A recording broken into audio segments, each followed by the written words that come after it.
Exercise 7.3 la second sum, using the Rolle's theorem, determine the value of x at which the tangent is parallel to the x-axis for the following functions. ஒரு function கொடுத்துட்டு நம்ம X வந்து பார்த்தீங்கன்னா some closed இன்டர்வலில் இருக்குது, close interval 0,1 அப்படின்னு கொடுத்துருக்காங்க. ஓகேங்களா? So இங்கே வந்து நம்ம என்ன ஃபைண்ட் அவுட் பண்ணோம் அப்படின்னு பார்த்தீங்கன்னா ரோல்ஸ் தியரத்தை வந்து யூஸ் பண்ணணும். ரோல்ஸ் தியரத்தை யூஸ் பண்ணி என்ன பண்ணணும் அப்படின்னு பார்த்தீங்கன்னா the value of x at which the tangent is parallel. நம்ம x ஓட எந்த வேல்யூக்கு வந்து பார்த்தீங்கன்னா tangent வந்து x axisக்கு parallel-ஆ இருக்கும். அந்த tangent வந்து எதுக்கு parallel-ஆ இருக்கும்? x axisக்கு parallel-ஆ இருக்கும் அப்படிங்கிறத வந்து நம்ம வந்து ஃபைண்ட் அவுட் பண்ண சொல்கிறாங்க. ஓகேங்களா? இப்போ வந்து நம்ம ரோல்ஸ் தியரத்தை வந்து இங்கே வந்து நம்ம அப்ளை பண்ண போகிறோம். ஸோ அவங்களே சொல்லிட்டாங்க ரோல்ஸ் தியரத்தை வந்து யூஸ் பண்ண சொல்லியிருக்காங்க.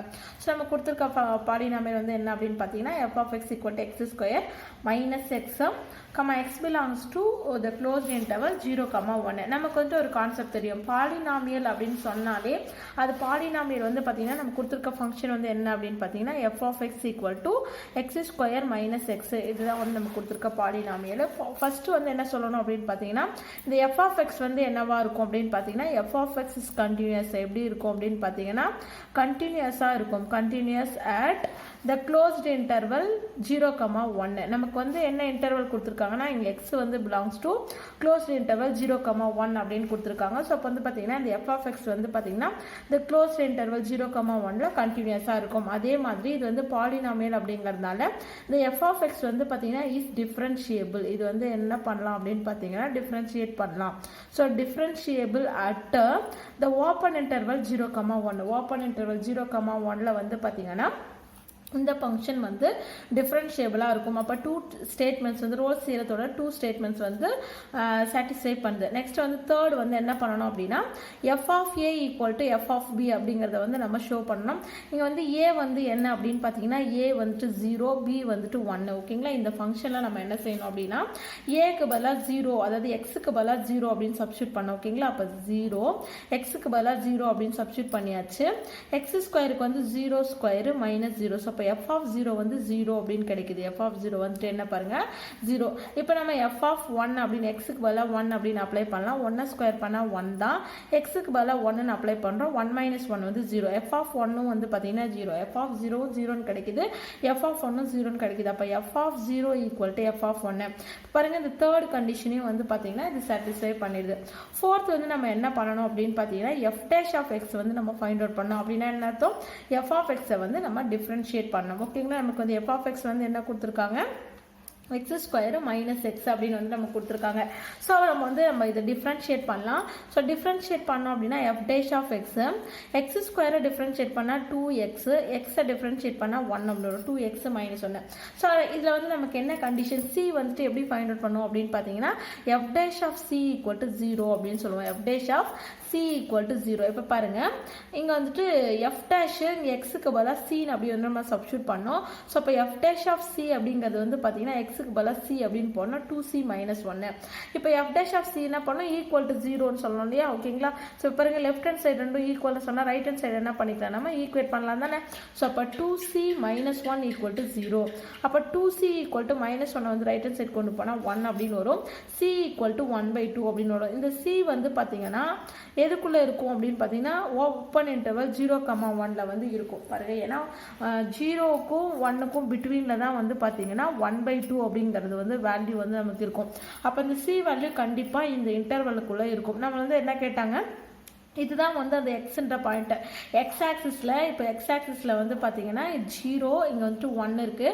இப்போ அந்த கர்வ் வந்து பார்த்தீங்கன்னா 1/2 அப்படிங்கிற இடத்துல வந்து பார்த்தீங்கன்னா அதோட டான்ஜென்ட் வந்து பேரலல், அதோட டான்ஜென்ட் வந்து எப்படி இருக்குன்னா 1/2 அப்படிங்கிற எக்ஸோட 1/2 அப்படிங்கிற வேல்யூவில் வந்து பார்த்தீங்கன்னா பேரலாக இருக்கும். எப்படி இருக்கும்? பேரலாக இருக்கும். ஓகேங்களா? இந்த 1/2 அப்படிங்கிற பாயிண்ட்ல தான் எப்படி இருக்கும் அப்படின்னு பார்த்தீங்கன்னா பேரலாக இருக்கும். சரிங்களா? ஸோ அப்புறம் வந்துட்டு அந்த பாயிண்ட்டை வந்துட்டு நம்ம ஃபைண்ட் அவுட் பண்ணியாச்சு.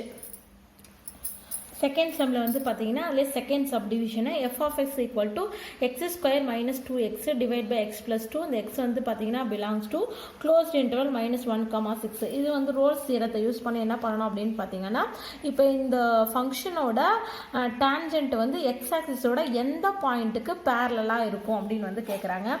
ஸோ நம்ம வந்துட்டு ஃபைண்ட் அவுட் பண்ணலாம். கொடுத்துருக்க ஃபங்க்ஷனை வந்து நம்ம ஃபஸ்ட்டு ரைட் பண்ணிக்கலாம். என்ன ஃபங்க்ஷன் அப்படின்னு பார்த்தீங்கன்னா f of x equal to X square minus 2x by x plus 2 where x belongs to closed interval minus 1, 6 ஓகேங்களா. ஸோ இதுதான் வந்து நம்ம கொடுத்துருக்க ஃபங்க்ஷன். ஸோ நம்ம வந்து ரைட் பண்ணியாச்சு. இது வந்து பாலினாமியல்ன்றதுனால கண்டிப்பாக இந்த எஃப் ஆஃப் எக்ஸ் வந்து எப்படி இருக்கும் அப்படின்னு பார்த்தீங்கன்னா F of x is continuous. எப்படி இருக்கும் அப்படின்னு பார்த்தீங்கன்னா கண்டினியூஸாக இருக்கும் அட் எங்கே அப்படின்னு பார்த்தீங்கன்னா -1, 6 இந்த க்ளோஸ்ட் இன்டர்வலில் கண்டினியூஸாக இருக்கும். அதே மாதிரி இந்த f of x is differentiable. அதே மாதிரி இது எப்படி இருக்கும் டிஃப்ரென்ஷியபிளாகவும் இருக்கும். F of x is differentiable on the the open interval -1, 6. இந்த -1, 6 வந்து பார்த்தீங்கன்னா இந்த ஃபங்க்ஷன் வந்து இந்த பாலினாமியல் ஃபங்க்ஷன் டிஃப்ரென்ஷியபிளாகவும் இருக்கும். இது வந்து டூ ஸ்டேட்மெண்ட்ஸ். தேர்ட் ஸ்டேட்மெண்ட் வந்து நம்ம என்ன சொல்லணும் F of A equal to F of B அப்படின்னு சொல்லணும். நமக்கு வந்து ஏ வந்து என்ன அப்படின்னு பார்த்தீங்கன்னா -1, பி வந்துட்டு பார்த்தீங்கன்னா 6 ஓகேங்களா. நம்ம வந்து இந்த ஃபங்க்ஷன் வந்து நம்ம அப்ளை பண்ணலாம். எஃப் ஆஃப் எக்ஸுக்கு பதிலாக நான் என்ன பண்ண போகிறேன் -1 அப்படின்னு அப்ளை பண்ண போகிறேன். அப்போ -1 whole square -2 into -1 divide by எக்ஸுக்கு பதிலாக -1 அப்படின்னு வந்து நான் அப்ளை பண்ணுறேன். ஸோ சிம்பிளிஃபை பண்ணால் 1 + 2 ஏன்னா -1 ஸ்கொயர் பண்ணால் +1 -2 இன்ட்டு -1 வந்து +2 அப்படின்னு வந்துடும். டிவைட் பை -2 + 1 வந்து பார்த்தீங்கன்னா -1 + 2 வந்து 1 அப்படின்னு கிடைக்கும். ஸோ ஆட் பண்ணால் 3 அப்படின்னு வந்துடும். ஸோ அப்போ எஃப் ஆஃப் -1 வந்து 3 அப்படின்னு கிடைச்சிருச்சு. ஸோ அதே மாதிரி எஃப் ஆஃப் 6 அப்படின்னு வந்து நம்ம அப்ளை பண்ணலாம். இங்கே வந்து பார்த்தீங்கன்னா எக்ஸுக்கு பதிலாக 6 அப்படின்னு அப்ளை பண்ணலாம். அப்போ 6 ஸ்கொயர் -2 இன்ட்டு 6 டிவைட் பை எக்ஸுக்கு பதிலாக 6 அப்படின்னு அப்ளை பண்ணுறோம். 6 + 2 ஓகேங்களா. 6 ஸ்கொயர் பண்ணால் 36 2 6 வந்து 12 6 + 2 வந்து 8 ஓகேங்களா. 36ல் 12 வந்து சப்ராக்ட் பண்ணிடலாம். 6ல் வந்து 2 சப்ராக்ட் பண்ணனா 4 3ல் 1 சப்ராக்ட் பண்ணால் 2 அப்படின்னு வரும். Divide by 8. ஸோ இதை வந்து நம்ம டிவைட் பண்ணோம் அப்படின்னா 3 8s are 24 அப்படின்னு வந்துடும். ஸோ அப்போ எஃப் ஆஃப் 6 அப்படிங்கிறது 3 இங்கே பாருங்கள். எஃப் ஆஃப் -1 அப்படிங்கிறதும் 3 தான். எஃப் ஆஃப் 6ங்கிறதும் 3 தான். ஸோ ரைட் ஹேண்ட் சைடு ரெண்டும் ஈக்குவல்னு சொன்னால் லெஃப்ட் ஹேண்ட் சைடு ஈக்குவலாக தான் இருக்கும். அப்போ f of -1 equal to F of 6. இப்போ வந்து பார்த்தீங்கன்னா இந்த தேர்ட் ஸ்டேட்மெண்ட்டையும் வந்து நம்ம என்ன பண்ணியாச்சு ப்ரூவ் பண்ணியாச்சு. ஸோ ஃபோர்த் என்ன பண்ணணும் எஃப் டேஷ் ஆஃப் எக்ஸ் வந்து நம்ம ஃபைண்ட் அவுட் பண்ணணும். ஸோ அதே மாதிரி F dash of C equal to 0 equate பண்ணி சியை வந்து நம்ம என்ன சொன்னோம் c belongs to the open interval of a, b அப்படின்றது நம்ம காமிக்கணும் சரிங்களா. ஸோ இப்போ நம்ம வந்து கொடுத்துருக்க எஃப் ஆஃப் எக்ஸ் வந்து என்ன அப்படின்னு பார்த்தீங்கன்னா F of x equal to X square -2x divide by x + 2. இதுக்கு வந்து F dash of X find out பண்ணால் இது வந்து பார்த்தீங்கன்னா u/v மெத்தட். இது என்ன மெத்தட் u/v மெத்தட். ஸோ இதை டிஃப்ரென்ஷியேட் பண்ணோம் அப்படின்னா ஃபார்முலா என்ன அப்படின்னு பார்த்தீங்கன்னா இது வந்து டிஃப்ரென்ஷியேட் பண்ணுறதுக்கு ஃபஸ்ட்டு வந்து பார்த்தீங்கன்னா vdu இதுக்கு என்ன ஃபார்முலா பாருங்கள் vdu -udv divide by v². இதுதான் வந்து formula vdu -udv by v². இதுதான் வந்து பார்த்தீங்கன்னா u இது வந்து v. ஸோ இதை வந்து நம்ம அப்ளை பண்ணலாம். v² அப்படின்னு சொன்னால் x + 2 ஹோல் ஸ்கொயர் அப்படின்னு வரும். vdu இல்லையா v வந்துட்டு என்னன்னு பார்த்தீங்கன்னா x + 2 du இதை வந்து நம்ம டிஃப்ரென்ஷியேட் பண்ணோம். x² டிஃப்ரென்ஷியேட் பண்ணால் 2x -2x டிஃப்ரென்ஷியேட் பண்ணால் -2 அப்படின்னு வரும் ஓகேங்களா. நெக்ஸ்ட்டு மைனஸ் u வந்துட்டு நம்ம அப்படியே ரைட் பண்ணோம். u வந்து நமக்கு என்னன்னு பாருங்கள் x² -2x x² -2x நம்ம வந்து u அப்படியே ரைட் பண்ணோம். dv பண்ணணும். இதில் வந்து பார்த்தீங்கன்னா v-ஐ டிஃப்ரென்ஷியேட் பண்ண அது v-ஐ டிஃப்ரென்ஷியேட் பண்ணலாம். x-ஐ டிஃப்ரென்ஷியேட் பண்ணால் 1 அப்படின்னு வந்துடும் ஓகேங்களா. ஸோ இப்போ வந்து நம்ம சிம்பிளிஃபை பண்ணலாம். ஸோ இது வந்து நம்ம மல்டிப்ளை பண்ணலாம். x + 2 மொதல் x-ஆல் மல்டிப்ளை பண்ணோம் அப்படின்னா x × 2x வந்து 2x², x × -2 வந்து -2x, 2 × 2x வந்து பார்த்தீங்கன்னா +4x, 2 × -2 வந்து -4 ஓகேங்களா. ஸோ இது அதே மாதிரி மல்டிப்ளை பண்ணிக்கலாம். -x² வந்து -x², -× -2x வந்து +2x அப்படின்னு வரும். டிவைட் பை இது வந்து பார்த்தீங்கன்னா x + 2 ஹோல் ஸ்கொயர் அப்படின்னு இருக்கு ஓகேங்களா. இது வந்து 2x² -x². அப்போது x² மட்டும் இருக்கும். -2x + 2x வந்து பார்த்தீங்கன்னா கேன்சல் ஆகிட்டு 4x + 4x இது வந்து பார்த்தீங்கன்னா -4. டிவைடில் என்ன இருக்குது பாருங்கள் x + 2 ஹோல் ஸ்கொயர் அப்படின்னு இருக்கு. இதுதான் வந்து பார்த்தீங்கன்னா f dash of x. F dash of x வந்து நம்ம ஃபைண்ட் அவுட் பண்ணிட்டோம். இப்போ நம்ம என்ன பண்ணணும் என்ன concept F dash of C equal to 0ன்னு தெரியல. அப்போ இது ஈக்குவல் டு 0 நம்ம ரைட் பண்ணலாம். எக்ஸுக்கு பதிலாக சீன் சப்ஸ்டியூட் பண்ணிக்கலாம். எக்ஸுக்கு பதிலாக நம்ம என்ன பண்ண போகிறோம் சீன் சப்ஸ்டியூட் பண்ண போகிறோம். ஸோ அப்போ c² + 4c - 4 divide by c + 2 whole square இது வந்து பார்த்தீங்கன்னா equal to 0. F dash of C equal to 0 இல்லையா. அப்போ இது வந்து ரைட் ஹேண்ட் சைட் போகும்போது இந்த டேர்ம் மொத்தமாக 0 ஆகிட்டு நமக்கு என்ன கிடைக்குன்னா c² + 4c - 4 ஈக்குவல் டு 0ன்னு வரும். இது வந்து பார்த்தீங்கன்னா மல்டிப்ளை பண்ணால் 4 மல்டிப்ளை பண்ணால் வந்துட்டு பார்த்தீங்கன்னா நமக்கு -4 வரணும். மல்டிப்ளை பண்ணும்போது வந்து பார்த்தீங்கன்னா ஸோ இந்த மாதிரி ஒரு பாசிபிலிட்டியே இருக்காது. எப்படின்னு சொன்னால் மல்டிப்ளை பண்ணால் வந்துட்டு -4 வர மாதிரியும் ஆட் பண்ணால் 4 வர மாதிரி பண்ண முடியாது. ஸோ அதனால் நம்ம என்ன பண்ண போகிறோம் அப்படின்னா 2 சைட்ஸ்லேயும் ஒரு 8 வந்து ஆட் பண்ண போகிறோம். 2 பக்கமும் என்ன பண்ண போகிறோம், 8 ஆட் பண்ணோம் அப்படின்னா வேல்யூ வந்து மாறாது. ஸோ நான் இந்த பக்கம் 8 ஆட் பண்ணேன் அப்படின்னா இந்த பக்கம் 8 ஆட் பண்ணும்போது என்ன ஆகும், இந்த பக்கம் 8 வந்து ஆட் பண்ணுறோம். ஸோ இங்கே ஆட் பண்ணோம் அப்படின்னா c² + 4c + 4 அப்படின்னு வரும். ஏன்னா 8 - 4 வந்து 4ன்னு வந்துடும். ஸோ ரைட் ஹேண்ட் சைடு வந்து 8 அப்படின்னு இருக்கும். ஸோ இப்போ வந்து இதை வந்து நம்ம எப்படி ரைட் பண்ணிக்கலாம் அப்படின்னு பார்த்தீங்கன்னா c + 2² ரைட் பண்ணிக்கலாம். a + b², ஓகேங்களா. ஸோ c + 2² அப்படின்னு ரைட் பண்ணிக்கலாம். இந்த 8 வந்து நம்ம எப்படி ரைட் பண்ணலாம் அப்படின்னு பார்த்தீங்கன்னா 2√2² எழுதிக்கலாம்.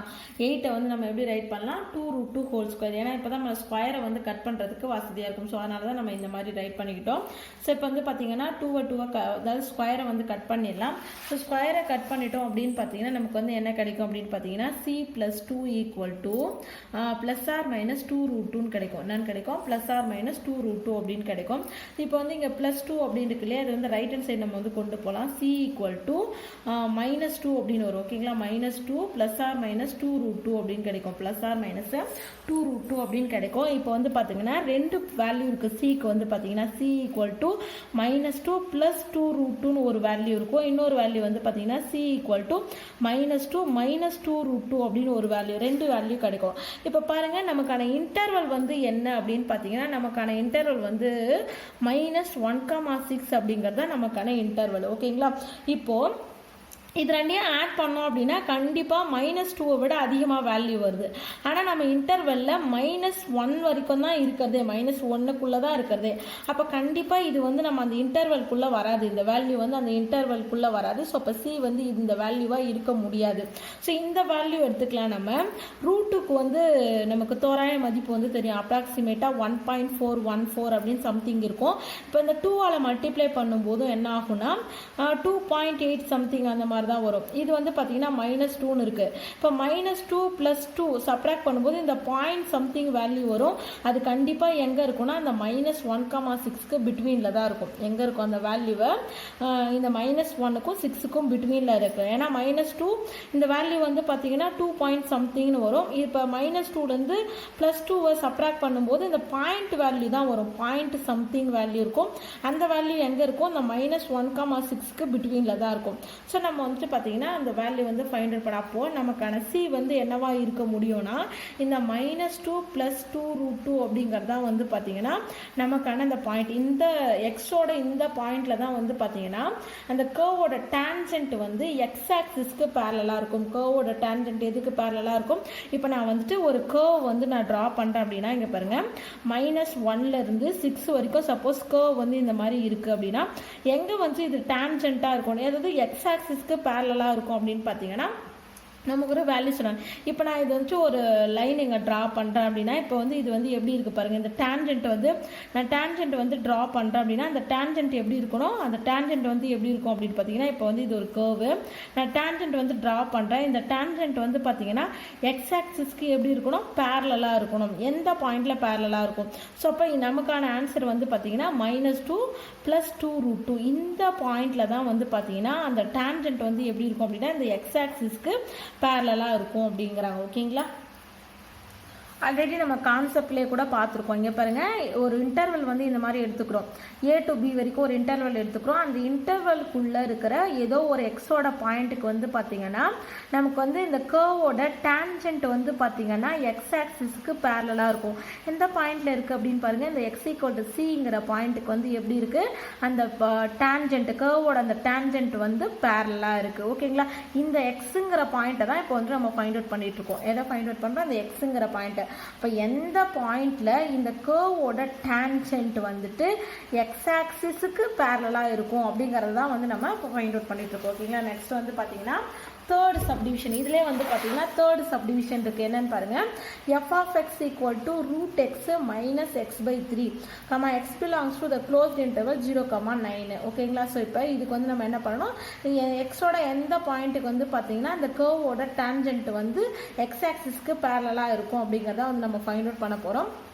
இப்போ இது வந்து ஒரு பாலினாமியல் அப்படிங்கிறதுனால கண்டிப்பாக என்னவா இருக்கும், அது வந்து பார்த்திங்கன்னா கண்டினியூஸாக இருக்கும், அதே மாதிரி டிஃப்ரென்ஷியபிளாகவும் இருக்கும். ஸோ நம்ம கொடுத்துருக்க எஃப் ஆஃப் எக்ஸ் வந்து பார்த்திங்கன்னா f of x equal to root x minus x by three. இந்த எக்ஸ் வந்து பார்த்திங்கன்னா பிலாங்ஸ் டு 0,9 இருக்கும், க்ளோஸ் இன்டர்வல் 0,9 இருக்கும். இது வந்து பாலினாமியல்ன்றதுனால கண்டிப்பாக இந்த எஃப் ஆஃப் எக்ஸ் வந்து பார்த்திங்கன்னா f of x is continuous. இது வந்து என்னவா இருக்கும் அப்படின்னு பார்த்தீங்கன்னா கண்டினியூஸாக இருக்கும் ஆன் 0,9 க்ளோஸ்ட் இன்டர்வல் 0,9. இந்த இன்டர்வல் வந்து சேஞ்ச் பண்ணோன்னா ஆன்சரே தப்பாயிடும். ஸோ கண்டினியூஸ்ன்னு சொல்லும்போது க்ளோஸ்ட் இன்டர்வல் வந்து நம்ம ட்ரா பண்ணோம். அந்த மாதிரி f of x is differentiable அப்படின்னு சொல்லும்போது டிஃப்ரென்ஷியபிள் ஓகேங்களா, டிஃப்ரென்ஷியபிள் ஆன் ஓப்பன் இன்டர்வல் 0,9. அந்த ஓப்பன் இன்டர்வலில் டிஃப்ரென்ஷியபிளாக இருக்கும். நெக்ஸ்ட் நம்ம என்ன பண்ணணும், தேர்ட் வந்து பார்த்தீங்கன்னா F of A equal to F of B அப்படின்னு வந்து ஷோ பண்ணணும். So F of A equal to F of B. A வந்துட்டு இங்கே என்னென்னு பார்த்தீங்கன்னா 0, பி வந்துட்டு என்னென்னு பார்த்தீங்கன்னா 9 ஓகேங்களா. இந்த ஃபங்க்ஷனில் வந்து நம்ம அப்ளை பண்ணலாம். பாருங்கள், F of 0 equal to root x வந்து இங்கே 0 அப்படின்னு அப்ளை பண்ணுறோம், மைனஸ் 0/3. 0/anything வந்து 0 தான். அப்போ எஃப் ஆஃப் 0 ஈக்குவல் டு 0 அப்படின்னு கிடச்சிச்சு. நெக்ஸ்ட் வந்து எஃப் ஆஃப் 9 வந்து நம்ம ஃபைண்ட் அவுட் பண்ணலாம். இங்கே வந்து எக்ஸுக்கு பதிலாக 9 அப்படின்னு நம்ம சப்ஸ்டியூட் பண்ணோம். ஸோ 9 மைனஸ் எக்ஸுக்கு பதிலாக 9 அப்படின்னு சப்ஸ்டியூட் பண்ணோம், 9/3. பாருங்கள், 9க்கு ஒரு ஸ்கொயர் ரூட் எடுத்தோம் அப்படின்னா 3 அப்படின்னு கிடைக்கும். 9/3 வந்து 3 அப்படின்னு கிடச்சிரும். ஸோ 3 மைனஸ் 3 வந்து 0. இப்போ பாருங்கள், F of 0 equal to F of 9 நமக்கு என்ன கிடச்சிருக்கு, F of 0 equal to F of 9. இப்போ வந்து பார்த்தீங்கன்னா F of A equal to F of B third கண்டிஷனும் வந்து சாட்டிஸ்ஃபை ஆயிடுச்சு. ஃபோர்த் வந்து நம்ம என்ன ஃபைண்ட் அவுட் பண்ணோம், F dash of X find out பண்ணோம். அதே மாதிரி F dash of C equal to 0 இது ஈக்குவேட் பண்ணோம்னா அந்த சி வந்து எப்படி கிடைக்கும், C belongs to the open interval a comma b அப்படிங்கிற மாதிரி நமக்கு வந்து கிடைக்கும். இப்போ வந்து நம்ம கொடுத்துருக்க அந்த ஃபங்க்ஷனை டிஃப்ரென்ஷியேட் பண்ணலாம். எஃப் ஆஃப் எக்ஸ் வந்து பார்த்தீங்கன்னா ரூட் எக்ஸ் மைனஸ் x/3 அப்படின்னு இருக்கு. இதை வந்து நம்ம எப்படி ரைட் பண்ணலாம் அப்படின்னா ரூட் எக்ஸை வந்து எப்படி ரைட் பண்ணலாம், நம்ம x பவர் 1/2 அப்படின்னு நம்ம ரைட் பண்ணலாம், மைனஸ் x/3. ஸோ இதை டிஃப்ரென்ஷியேட் பண்ணோம் அப்படின்னு பார்த்தீங்கன்னா எஃப் டேஷ் ஆஃப் எக்ஸ் வந்து பார்த்தீங்கன்னா x பவர் 1/2 டிஃப்ரென்ஷியேட் பண்ணால் n into X power n minus 1 இல்லையா ஃபார்முலா. அப்போ 1/2 எக்ஸ் பவர் 1/2 மைனஸ் 1 அப்படின்னு வரும். எக்ஸை டிஃப்ரென்ஷியேட் பண்ணால் 1, ஸோ 1/3 வரும். ஸோ இதை வந்து நம்ம எப்படி ரைட் பண்ணலாம் அப்படின்னு பார்த்தீங்கன்னா 1/2 இது எக்ஸ் பவர் மைனஸ் 1/2 அப்படின்னு வரும். இது minus 1/3 the simplifies.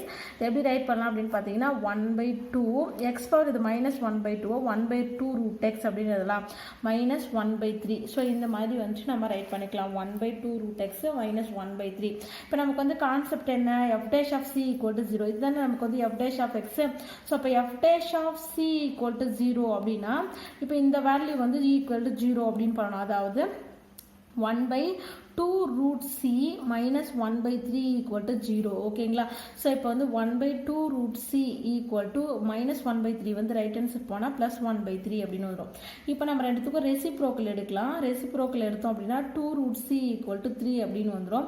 So root c equal to 3/2 அப்படின்னு வரும். So root c equal to 3/2 வந்து நமக்கு வந்து c தான் வேணும்.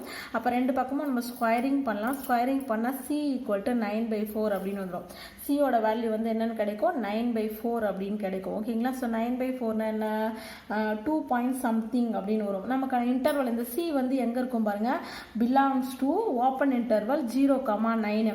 இந்த 9/4 அப்படிங்கிற வேல்யூ வந்து எங்கே இருக்கும், 0,9க்கு பிட்வீனில் தான் இருக்கும். ஸோ அப்போ நமக்கு அந்த பாயிண்ட் வந்து பார்த்தீங்கன்னா x equal to 9/4 the tangent parallel to the x axis. இதில் தான் இந்த பாயிண்டில் தான் வந்து பார்த்தீங்கன்னா அந்த tangent வந்து x axisக்கு parallel இருக்கும். ஓகேங்களா. ஸோ இந்த மாதிரி நம்மளை வந்து ஃபைண்ட் அவுட் பண்ண சொல்லுவாங்க. அதுக்கு வந்து ரோல்ஸ் தியரத்தோட கான்செப்ட் வந்து நம்ம கிளியராக இருக்கணும். ஃபர்ஸ்ட்டு கண்டினியூஸ்னு சொல்லணும், டிஃபரன்ஷியபிள்னு சொல்லணும், F of A equal to F of பின்னு சொல்லணும். ஃபோர்த் ஸ்டெப்பில் வந்து எஃப் ஆஃப் எக்ஸுக்கு வந்து நம்ம டிஃபரன்ஷியேட் பண்ணோம், அதுதான் எஃப் டேஷ் ஆஃப் எக்ஸ். அதை வந்து எக்ஸுக்கு பதிலாக சீன்னு அப்ளை பண்ணி 0க்கு ஈக்குவேட் பண்ணோம். அப்போ நமக்கு வந்து தேவையானது சிங்கிற பாயிண்ட் கிடைக்கும். இந்த பாயிண்ட் வந்து பார்த்தீங்கன்னா அந்த கொடுத்துருக்க ஓப்பன் இன்டர்வல்குள்ளே அது இருக்கா அப்படின்னு வந்து நம்ம செக் பண்ணணும். ஸோ இருந்தால் தான் அந்த வேல்யூ வந்து நமக்கு வந்து பாசிபிள். ஓகேங்களா. நெக்ஸ்ட் வந்து பார்த்தீங்கன்னா லக்ரான்ஜஸ் மீன் வேல்யூ தியரம். இது வந்து ஒரு நேமிங் தியரம் தான். லக்ரான்ஜஸ் மீன் வேல்யூ தியரம் அப்படின்னா என்னன்னு பார்க்கலாம். Let f of x be continuous in a closed interval a, b.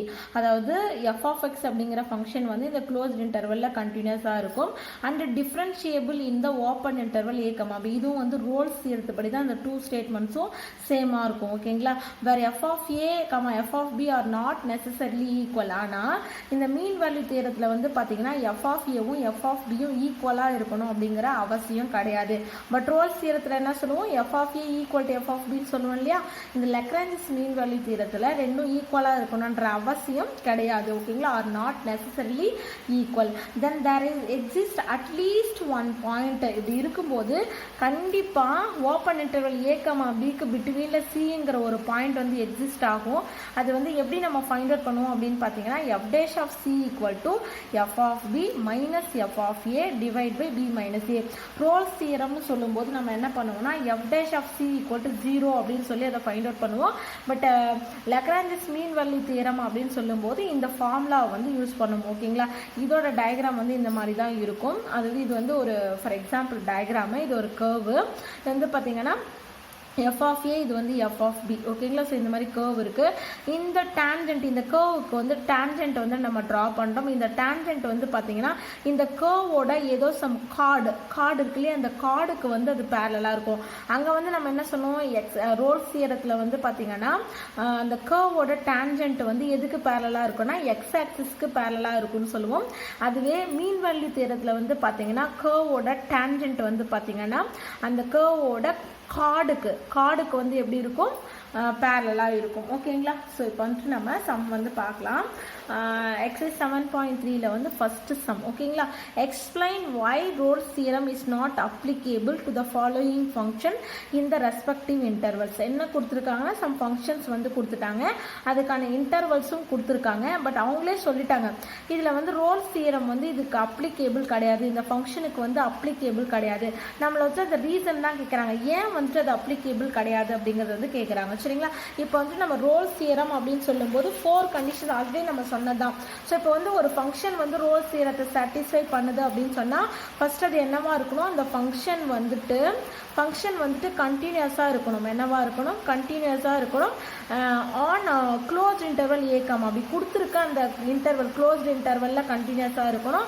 Next வந்து பார்த்தீங்கன்னா அந்த f of x வந்து பார்த்தீங்கன்னா டிஃப்ரென்ஷியபிளாக இருக்கணும். என்னவா இருக்கணும், டிஃப்ரென்ஷியபிளாக இருக்கணும். On open interval a, b. Open interval a, bல டிஃப்ரென்ஷியபிளாக இருக்கணும். தேர்ட் வந்து பார்த்தீங்கன்னா f of a equal to f of b இருக்கணும். ஃபோர்த் வந்து பார்த்தீங்கன்னா f dash of x, அதாவது எக்ஸை வந்து டிஃப்ரென்ஷியேட் பண்ணணும். அது வந்து பார்த்தீங்கன்னா f dash of c equal to 0 பண்ணணும். அப்போ c வேல்யூ கிடைக்கும். அந்த c வேல்யூ வந்து ஓப்பன் இன்டர்வல் a, bல இருக்கணும். ஸோ இதுதான் வந்து இந்த 4 ஸ்டேட்மெண்ட்ஸ். இந்த 4 ஸ்டேட்மெண்ட்ஸும் ட்ரூன்னு சொன்னால் தான் ரோல்ஸ் தியரம் வந்து அப்ளிகேபிள். ஏதாவது ஒரு ஸ்டேட்மெண்ட் ராங் ஆச்சுன்னா கூட சரி, அதுக்கு வந்து ரோல்ஸ் தியரம் அப்ளிகேபிள் கிடையாது. ஓகேங்களா. ஸோ இதை தான் வந்து நம்ம இங்கே செக் பண்ண போகிறோம். ஃபஸ்ட்டு பாருங்கள், இதில் ஃபஸ்ட்டு சப்டிவிஷன் கொடுத்துருக்காங்க. f of x equal to modulus of 1/x அப்படின்னு கொடுத்துருக்காங்க. for all x belongs to the closed interval -1, 1. So X வந்து எங்கே இருக்குன்னா க்ளோஸ்ட் இன்டர்வல் -1, தான் இருக்குது. ஸோ இப்போ நம்ம வந்து என்ன பண்ண போகிறோம்னா இந்த ஃபங்க்ஷன் வந்து ஃபஸ்ட்டு கண்டினியூஸாக அப்படின்னு வந்து நம்ம சொல்லணும். கண்டினியூஸ்னால் அந்த டயக்ராம் வந்து எங்கேயுமே பிரேக் ஆகாமல் கண்டினியூஸாக இருக்கும். ஸோ நான் இப்போ வந்து என்ன சொல்கிறேன், f of x is not continuous on -1, 1. இப்போ -1, டயக்ராம் எப்படிமா இருக்கும், ஸோ இன்டர்வல் இது வந்து க்ளோஸ், இங்கே வந்து பார்த்தீங்கன்னா -1, இங்கே 1 இருக்குது அப்படின்னு எடுத்துக்கலாம். பிட்வீனில் 0 கண்டிப்பாக இருக்கும். சரிங்களா. க்ளோஸ்ட் இன்டர்வல் அவங்க என்ன சொல்லியிருக்காங்கன்னா X belongs to closed interval -1, அப்படின்னா என்ன அர்த்தம்னா இதில் இருக்கிற எல்லா பாயிண்ட்டுமே அந்த ஃபங்க்ஷனுக்கு அப்ளை பண்ணுவாங்க. ஃபங்க்ஷன் வந்து நமக்கு என்ன கொடுத்துருக்காங்க, f of x equal to modulus of 1/x அப்படின்னு கொடுத்துருக்காங்க. நான் சப்போஸ் நான் இந்த எக்ஸ் வந்து என்ன சொல்லியிருக்காங்க, X belongs to -1, closed interval -1, 1. இதுக்கு பிட்வீனில் தான் 0ங்கிற வேல்யூ இருக்குது. அதை வந்து நான் எக்ஸுக்கு சப்ஸ்டியூட் பண்ணேன் அப்படின்னு வைங்களேன். எக்ஸுக்கு வந்து நான் சப்ஸ்டியூட் பண்ணேன் அப்படின்னா 1/0, இது வந்து என்ன ஆகிடும், இன்ஃபினிட்டின்னு வந்துடும். அப்போ எனக்கு வந்து வேல்யூவே கிடைக்காது. இன்ஃபினிட்டின்றது ஒரு வேல்யூவே கிடையாது. அப்போது இது வந்து எப்படி இல்லை, கண்டினியூஸாக இல்லை. நான் 0ன்னு அப்ளை பண்ணும்போது இந்த f(x) வந்து பார்த்திங்கன்னா is not continuous on closed interval -1,1. So f(x) is discontinuous. அப்போ ரோல்ஸ் தியரத்தோட ஃபஸ்ட்டு ஸ்டேட்மெண்ட்லேயே இது என்ன பண்ணலை, சாட்டிஸ்ஃபை பண்ணல. அப்போ இங்கே வந்து ரோல்ஸ் தியரம் என்னவா இருக்காது, அப்ளிகேபிளாக இருக்காது.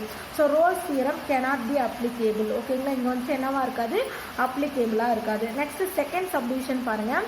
f(x) = tan x.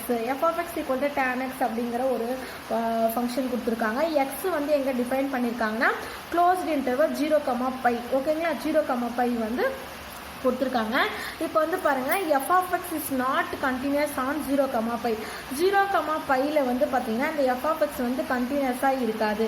ஏன் அப்படின்னு பார்த்தீங்கன்னா, இப்போ வந்துட்டு f(x) நான் எக்ஸுக்கு வந்து π/2, இந்த டேனுக்கு வந்து பார்த்திங்கன்னா இப்போ நமக்கு என்ன ஃபங்க்ஷன் கொடுத்துருக்காங்க, f(x) = tan xன்னு கொடுத்துட்டாங்க. இந்த எக்ஸ் வந்து பார்த்திங்கன்னா பிலாங்ஸ் டு 0,π அப்படின்னு கொடுத்துருக்காங்க. இப்போ இதுக்கு வந்து நான் என்ன பண்ண போகிறேன், 0,πக்கு பிட்வீனில் தான் என்ன இருக்கும் அப்படின்னு பார்த்தீங்கன்னா π/2 அப்படிங்கிற ஒரு வேல்யூ இருக்கும், π/2. அப்போ இது இந்த எக்ஸ் வந்து இது இங்கே இருக்கிற எல்லா பாயிண்ட்டுமே பொருந்தும். இப்போ π/2ன்னு நான் அந்த எக்ஸுக்கு பதிலாக சப்ஸ்டியூட் பண்ணேன் அப்படின்னு பார்த்தீங்கன்னா tan π/2 அப்படின்னு வரும். tan π/2ஓட வேல்யூ என்னது, இன்ஃபினிட்டி. ஸோ இன்ஃபினிட்டின்னு கிடைக்கூடாது, இன்ஃபினிட்டி வந்து ஒரு வேல்யூவே கிடையாது. ஸோ இந்த மாதிரி கிடைச்சதுன்னா இங்கே வந்து இது கண்டினியூஸாக இருக்காது. ஓகேங்களா, ஸோ இந்த மாதிரி இருக்காது. ஸோ அப்போ டிஸ்கண்டினியூஸ். இந்த π/2 அப்படிங்கிற வேல்யூவில் வந்து அது என்ன ஆகிடும் அப்படின்னு பார்த்தீங்கன்னா f(x) is discontinues at x = π/2. π/2ல டிஸ்கண்டினியூஸாக ஆகிடும். ஓகேங்களா, ஸோ அப்போ இங்கேயும் வந்து ரோல்ஸ் தியரம் வந்து என்ன கிடையாது, cannot be applicable. இது வந்து அப்ளிகேபிள் கிடையாது. அடுத்து இதிலே வந்து தேர்ட் சப்டிவிஷன் வந்து ஒன்று கொடுத்துருக்காங்க பாருங்கள். f(x) = x - 2 log x, x belongs to the closed interval 2,7. இப்போ பாருங்கள், f(x) வந்து என்ன கொடுத்துருக்காங்க, x - 2 log xன்னு கொடுத்துருக்காங்க. பாருங்கள், f(x) அப்படிங்கிறது வந்து பார்த்தீங்கன்னா x - 2 log x அப்படின்னு கொடுத்துட்டாங்க. இது வந்து வேறு x belongs to closed interval 2,7. 2, எக்ஸ்லாம் வந்து பார்த்தீங்கன்னா 2,7. ஓகேங்களா, இங்கே வந்து 2, 3 இந்த மாதிரி எக்ஸாக போயிட்டே இருக்கும் 7 வரைக்கும். ஓகேங்களா, ஸோ இந்த இன்டர்வல்குள்ளே இருக்கும். எக்ஸ் வந்து பார்த்திங்கன்னா இந்த இன்டர்வல்குள்ளே இருக்கும் அப்படின்னு சொல்லிட்டாங்க. இப்போ இது வந்து பார்த்திங்கன்னா ஒரு பாலினாமியல் அப்படிங்கிறதுனால கண்டிப்பாக இது என்னவாக இருக்கும்னா f(x) வந்து கண்டினியூஸாக இருக்கும். என்னவாக இருக்கும், கண்டினியூஸாக இருக்கும். ஏன்னா இங்கே வந்துட்டு பார்த்திங்கன்னா எங்கேயுமே இன்ஃபினிட்டி அப்படின்னு ஒரு வேல்யூ கிடைக்கிறதுக்கு சான்ஸே கிடையாது. ஸோ அதனால் கண்டிப்பாக இது எப்படி இருக்கும், கண்டினியூஸ் ஆன் க்ளோஸ் இன்டர்வல் 2,7 இருக்கும். அதே மாதிரி இந்த f(x) வந்து பார்த்திங்கன்னா டிஃப்ரென்ஷியபிளாக இருக்கும். என்னவாக இருக்கும், டிஃப்ரென்ஷியபிளாக இருக்கும் ஆன் ஓப்பன் இன்டர்வல் 2,7 இருக்கும். இப்போ பார்த்தீங்கன்னா ஃபஸ்ட்டு 2 ஸ்டேட்மெண்ட்டை வந்துட்டு இந்த ஃபங்க்ஷன் வந்து சாட்டிஸ்ஃபை பண்ணிடுச்சு, ரோல்ஸ் தியரத்தோட 2 ஸ்டேட்மெண்ட்டு. தேர்ட் ஸ்டேட்மெண்ட் வந்து பார்க்கலாம் நம்ம, f(a) = f(b) அப்படின்னு வந்து நம்ம ஷோ பண்ணலாம். இப்போ வந்து பார்த்திங்கன்னா a வந்து நமக்கு என்ன இருக்குது, 2, b வந்து நமக்கு என்ன இருக்குது, 7 இருக்குது. ஸோ நம்ம வந்து அப்ளை பண்ணலாம். f(x) வந்து நமக்கு என்ன பாருங்கள், f(x) = x - 2 log x அப்படிங்கிறது. இப்போ எக்ஸுக்கு பதிலாக 2 அப்படின்னு நம்ம அப்ளை பண்ண போகிறோம். ஸோ 2 - 2 log 2 அப்படின்னு இருக்கும். அதே மாதிரி f(7) அப்படின்னு அப்ளை பண்ணோன்னா 7 - 7 log 7 அப்படின்னு இருக்கும். ஓகேங்களா, ஸோ இது 2 log 7 அப்படின்னு இருக்கும். ஓகேங்களா, இப்போ பாருங்கள், இந்த f(2)ம் f(7)ம் என்ன, இந்த ரெண்டு வேல்யூவும் ஈக்குவல் கிடையாது. 2 - 2 log 2 அப்படிங்கிறதும் இது வந்துட்டு பார்த்திங்கன்னா 7 - 2 log 7 அப்படிங்கிறதும் ரெண்டும் என்ன கிடையாது, ஈக்குவல் கிடையாது, ரெண்டும் நாட் ஈக்குவல். ஸோ நமக்கு வந்து தேர்டு கண்டிஷன் என்ன, f(a) = f(b) அப்படிங்கிறது தான் வந்து பார்த்திங்கன்னா தேர்டு கண்டிஷனு. பட் இது வந்து பார்த்திங்கன்னா சேம் கிடையாது, இந்த ரெண்டு வேல்யூவும் சேம் கிடையாது. அப்போ f(a) வந்து நாட் ஈக்குவல் டு f(b), ரெண்டும் ஈக்குவல் கிடையாது. அப்போனா தேர்டு கண்டிஷனை வந்து இது சாட்டிஸ்ஃபை பண்ணல. அப்போ கண்டிப்பாக இதுக்கு என்ன அப்ளிகேபிள் கிடையாது, ரோல்ஸ் தியரம் வந்து அப்ளிகேபிள் கிடையாது. அப்போ நம்ம என்ன சொல்லிடலாம்னா f(x) does not satisfy all the 3 conditions. 3 கண்டிஷன்ஸையும் சாட்டிஸ்ஃபை பண்ணல. 3 கண்டிஷன்ஸையும் சாட்டிஸ்ஃபை பண்ணாதான் ரோல்ஸ் தியரம் வந்து நம்ம அப்ளிகேபிள்னு சொல்லுவோம். ஸோ தேர்ட் கண்டிஷனை வந்து சாட்டிஸ்ஃபை பண்ணாததுனால Rolle's theorem cannot be applicable அப்படின்னு நம்ம சொல்லிடலாம். ஓகேங்களா, நெக்ஸ்ட்டு தியரம் 7.4. ஓகேங்களா, ஸோ இந்த தியரமும் இம்பார்ட்டன்ட் தியரம் தான். அந்த லெக்ரான்ஜ் தியரத்தோட அப்ளிகேஷன் மாதிரி தான் இருக்கும் இது. if f(x) is continuous in closed interval a, b, closed interval a, bல f(x) வந்து கண்டினியூஸாக இருக்குது. and differentiable in open interval a comma b. open interval a comma b ல இந்த f of x வந்து differentiable இருக்கு. and if அப்படின்னா எனில் அப்படின்னு அர்த்தம். f dash of x greater than 0 எனில் f dash of x ஓட வேல்யூ வந்து என்னவா இருக்கு, பாசிட்டிவ் வேல்யூஸாக இருந்தால் greater than 0வா இருந்தால் x வந்து எதுக்குள்ளே இருக்கும் பாருங்க, இந்த open interval a comma b ல தான் xங்கிற வேல்யூ இருக்குது. But f dash of x எப்படி இருக்கா, greater than 0 அப்படின்னு சொன்னால் then for x1, x2 belongs to the closed interval a, b. x1, x2 எங்க இருக்கும், closed interval a, b ல இருக்கும். such that அது எப்படி இருக்கும் அப்படின்னு பார்த்தீங்கன்னா x1 less than x2வா இருக்கும். that means x1 விட x2 பெருசா இருக்கும். எப்படி இருக்கணும், x1 விட x2 பெருசா இருக்கணும். f dash of x greater than 0வா இருந்தா x வந்து எங்க இருக்கும், ஓப்பன் இன்டர்வல் a, b ல அந்த மாதிரி இருந்ததுன்னா எதுக்கு, then for x1, x2 belongs to closed interval a, b ஆ இருக்கும். x1, x2 எங்க எதுக்கு, closed interval a, b ல தான் இந்த x1, x2 இருக்கும். அது எப்படி இருக்கும் அப்படின்னு பார்த்தீங்கன்னா x2 வந்து x1 விட பெருசா இருக்கும். இந்த x2 எப்படி இருக்கும், x1 விட பெருசா இருக்கும். அப்போ நமக்கு எப்படி கிடைக்கும் ரிசல்ட்னா we have f of x1 less than f of x2 இருக்கும். x1 less than x2ன்றதுனால x1 விட x2 பெருசுன்றதுனால இந்த f of x1 less than f of x2 இருக்கும். அதே மாதிரி f of x2 எதை விட பெருசா இருக்கும், f of x1 விட பெருசா இருக்கும். இதுதான் வந்து நம்ம ஷோ பண்ண போறோம். இப்ப பாருங்க, by the mean value theorem there exists a c belongs to x1, x2. x1, x2 between cங்கிற ஒரு வேல்யூ வந்து எக்ஸிஸ்ட் ஆகுது அப்படின்னு சொன்னா மீன் வேல்யூ தியரத்தோட ஃபார்முலா என்ன, நமக்கு f of b minus f of a divided by b minus a அப்படிங்கறத formula already பார்த்தோம் இல்லையா. Lagrange's mean value theorem f dash of c அப்படிங்கிறது என்ன formula, f of b minus f of a divided by b minus a. So நமக்கு வந்து b வந்து இங்கே என்ன அப்படின்னு பார்த்தீங்கன்னா x2 அப்படிங்கிறது தான் b, x1 அப்படிங்கிறது தான் a. ஸோ அப்போ வந்து நம்ம ஃபார்முலாவில் அப்ளை பண்ணலாம், f of x2 minus f of x1 divided by x2 minus x1 equal to f dash of c. இன்னொன்று என்ன சொல்லிட்டாங்க அப்படின்னா f dash of x வந்து greater than 0 எனில் அவங்களே சொல்லிட்டாங்க. அப்போ f dash of c வந்து எப்படி இருக்கும், greater than 0. So greater than 0 அப்படின்னு சொன்னால் கண்டிப்பாக x2 minus x1 எப்படி இருக்கும், greater than 0. So x2 minus x1 greater than 0வா இருக்கணும்னா அப்போ என்னவா இருக்கணும், x2 வேல்யூ x1 விட பெருசா இருக்கணும். அப்படி இருந்தால் தான் x2 minus x1 என்னவா இருக்கும், greater than 0வா இருக்கும்.